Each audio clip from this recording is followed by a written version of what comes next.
네, 최근에 예능 프로그램인 SNL이 윤석열 대통령 풍자 영상이 많은 화제를 모으고 있습니다. 그러나 풍자와 비판이 보호되지 못하고 관계자들의 안위를 걱정해야 하는 현실이 매우 안타깝습니다.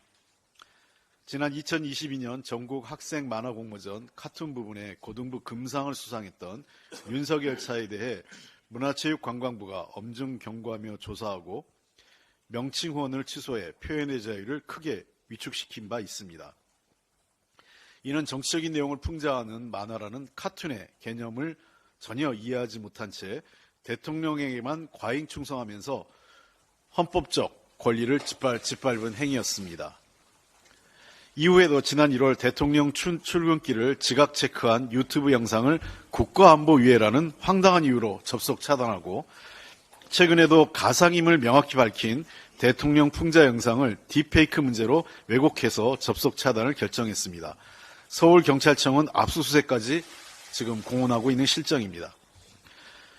국민의 입은 막고 공포를 조장하며 대통령 심기만 살피는 현실이 맨 앞에 방송통신심의위원회가 있습니다. 현재 대한민국에 대통령 경호처가 2개 있다는 웃지 못할 이야기가 있습니다. 대통령의 말만 해도 폭력으로 입을 막고 사지를 들어 끌어내는 용산의 경호처와 방송통신의 공공성 강화라는 본래의 목적은 버리고 대통령 심기 경호처로 전락한 방심위가 그것입니다. 류일인 방심위원장은 고발사주 몸통으로 의심받는 대통령의 하수인답게 불법적 민원사주로 대통령 심기는 지키고 방심위의 독립성과 공공성은 내다버리는 행태를 반복하고 있는 것입니다. 이러한 국가기구 사유화의 정점에는 윤석열 대통령이 있습니다. 대통령이 불법적으로 해촉한 김유진 방심위원은 법원이 이를 바로잡아 복귀했습니다. 그런데 이미 일방적으로 다른 위원을 위촉해 현재 대통령 추천위원이 법이 정한 숫자보다 많은 불법적 상황이 된 것입니다. 윤석열 대통령은 적법한 절차를 거쳐 야당이 추천한 인사를 아무 이유 없이 장기간 임명하지 않는 행태까지 보이고 있습니다.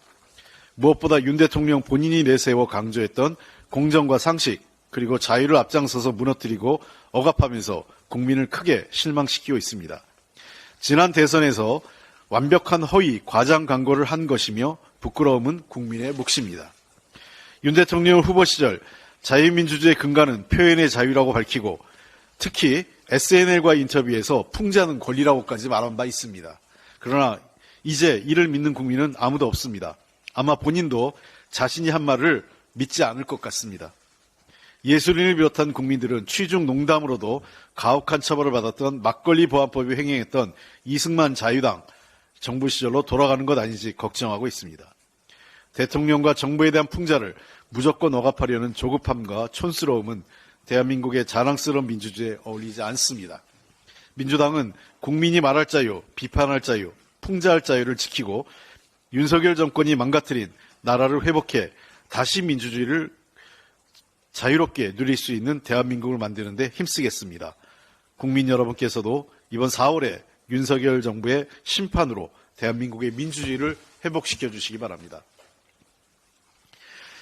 해병대원 순직 사건 수사 방해와 진실 은폐에 외압을 행사한 핵심 인물 중에 하나인 이종섭 전 국방부 장관이 호주 대사로 임명됐습니다.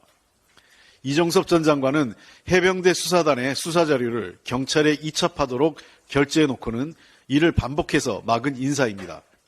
이와 같은 비정상적 행위가 대통령의 경로 위에 벌어진 일이라는 외압 의혹의 핵심 피의자로 공수처에 고발되기도 한 수사 대상자입니다.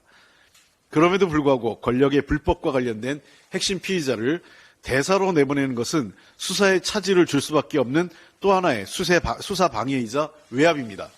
더 나아가 피의자를 해외로 도피시키는 행위와 다를 바 없는 매우 파렴치한 행위입니다. 이미 이 사건과 관련해서 대통령실을 비롯한 권력의 거짓이 드러나고 있습니다. 이종섭 전 장관은 별도로 회의를 열어 사건 축소를 사전 모의했다는 의혹을 받고 있고, 윤석열 대통령은 이종섭 장관에게 유가족의 동향까지 보고받았다는 폭로도 있습니다. 그동안 김계한 해병대 사령관은 임종득 당시 국가안보실 2차장과 한 차례 통화했다고 말했지만 2차례 통화한 것으로 드러나기도 했습니다. 모두 국회와 법정에서의 위증으로 처벌받을 사안입니다.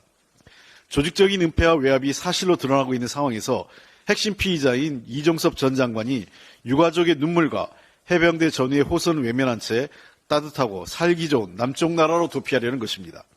이뿐 아니라 여당은 권력의 외압 의혹 당사자들인 신범철 전 국방부 차관, 임종득 전 국가안보실 2차장에게 공천까지 주었습니다. 진실은폐, 수사 외압 사건에 대통령과 주요 권력자들, 여당까지 공범이 되고 있는 것입니다. 국정조사를 틀어막고 피의자를 해외로 빼돌린다고 해서 진실을 영원히 숨길 수 없습니다. 다만 시기가 늦어질 뿐입니다.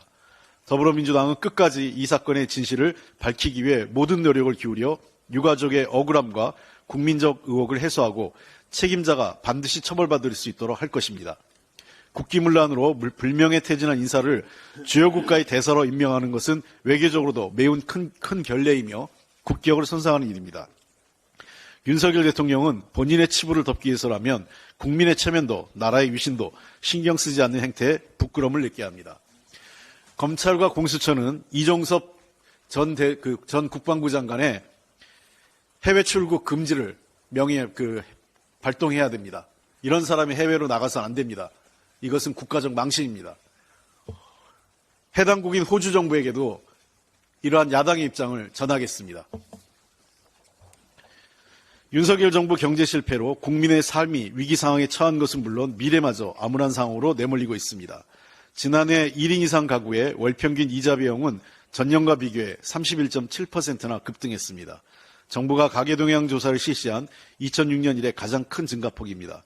그럼에도 불구하고 20%에 달하는 가구의 월 소득이 200만 원 미만입니다. 이는 최저임금도 벌지 못하는 것으로 생활이 매우 어려울 수밖에 없는 상황에 처하고 있는 것입니다. 저소득층인 1분위 가구는 지난해 4, 4분기 식료품, 주류, 담배, 문화 등 먹고 사는 데 필요한 필수적인 생활비와 삶의 애환을 달랠 지출이 모두 줄었습니다. 특히 걱정되는 것은 1분위와 2분위 가구가 미래에 대한 희망을 품을 수 있는 교육비 지출을 대폭 줄일 수밖에 없었다는 것입니다. 1분위 가구는 무려 52.4%의 교육비를 줄였고 2분위 가구도 19.7%의 교육비 지출이 감소했습니다. 넉넉지 않은 소득에 이자 비용에 허리가 휘고 당장 먹을 것도 줄여야 하는 형편에 자식 교육은 꿈도 꿀 수 없어 가난에 대물림에 절망하는 서민의 삶이 고스란히 드러난 것입니다. 산업을 비롯한 경제도 좋아질 기미가 보이지 않습니다. 올 1월 제조업을 비롯한 광공업 생산은 전월보다 1.3%포인트 감소했습니다. 설비 투자는 5.6%나 감소했습니다. 건설업체의 시공실적 금액이 증가한 것으로 나타났지만 이를 자세히 보면 대규모 공사가 마무리된 시점과 겹친 일시적 현상입니다. 오히려 향후 경기를 가늠할 수 있는 선행지표인 건설 수준은 53.6%나 감소했습니다. 이는 2010년 10월 이후 최악의 성적표로 더 이상 건설 현장에 일거리가 없다는 것입니다. 전문가들은 경기가 매우 불안정하고 경기 침체 흐름이 그대로라고 진단하고 있습니다. 상황을 긍정적으로 평가하기 위해 노력하는 관료들조차 전반적으로 건설 및 소비 부진 기조에서 반등했다고 보긴 어렵다고 인정하고 있습니다. 상황이 이러니 기업 상황도 나빠집니다. 지난해 말 기준 한국 기업의 GDP 대비 부채 비율은 125.2%로 전년보다 4.2% 증가해 선진국을 비롯한 34개국 중 네 번째로 높은 것으로 나타났습니다. 현재 우리 경제는 가게와 기업 할 거 없이 모두 어렵습니다. 못 살겠다 갈아보자는 외침이 저절로 나오는 상황입니다. 더 늦기 전에 국민의 삶을 망치고 경제를 파탄내고 있는 윤석열 정권을 반드시 심판해서 민생과 경제에 희망과 활력이 다시 일어날 수 있도록 해주시기 바랍니다. 민주당이 믿음직한 대안이 되겠습니다. 4월에 총선을 통해서 경제를 살리고 국민의 민생 경제를 책임질 수 있도록 민주당에게 힘을 모아주시기 바랍니다. 이상입니다.